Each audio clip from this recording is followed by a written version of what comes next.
it's not like a complacency either. It's just like I know exactly what they're going to do, and I know exactly what I'm going to do, and they can't beat me. And I think, but you know, Shakur, people talk about, oh, Shakur's negative, it's not really. You wait till you see him in a fight like this, because you can't box just off the back foot against Bader and just let him walk you down. But like, and you know, look at Boots as well, same age.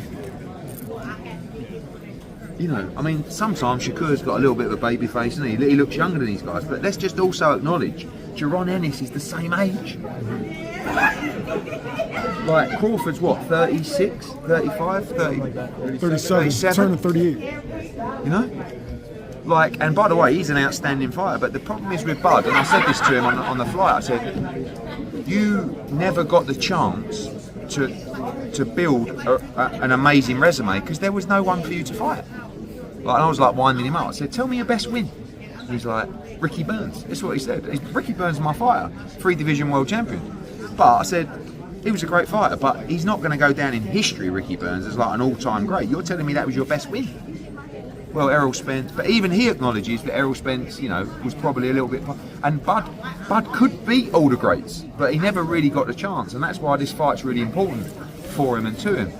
And after watching Canelo against Skull, and I know it was Skull, and I think he's the fresher guy in there, and I very rarely back against Canelo Alvarez, but it would not surprise me at all if Crawford won that fight. Eddie, what are your thoughts on the change in dates and venues with the Canelo Crawford situation?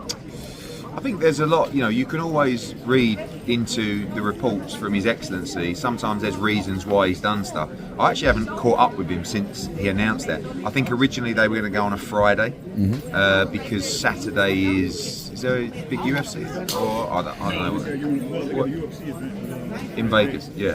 And then football college Sunday. Football, yeah. So, but for me, I think championship boxing should be on a Saturday night.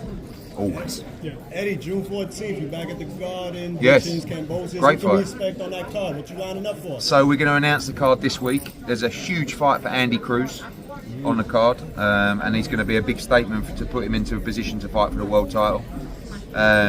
Tito Mercado on the card there as well, unbeaten 140 pounder. One of our big heavyweights as well, Alexis Barrier from Canada, Zaquin Moses, Nishan, loads and loads to Pablo as well, King of New York. Tickets are going really well. It's a great fight.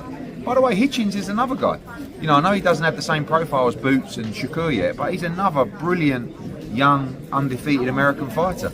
And Kambosos is bringing a lot of energy to that fight, so June 14th will be a big night. If Hitchens is victorious, that Teofimo unification still in I think so, yeah. I mean, obviously we'll have to see if Boots fights Teofimo, but you know, I think he's in a great position. Is that really getting into some serious? Boots and Teofimo? Is that seriously in talks? Yeah, I think if Boots stays at 147, I think he'll fight Teofimo next, but we'll have to see. Eddie,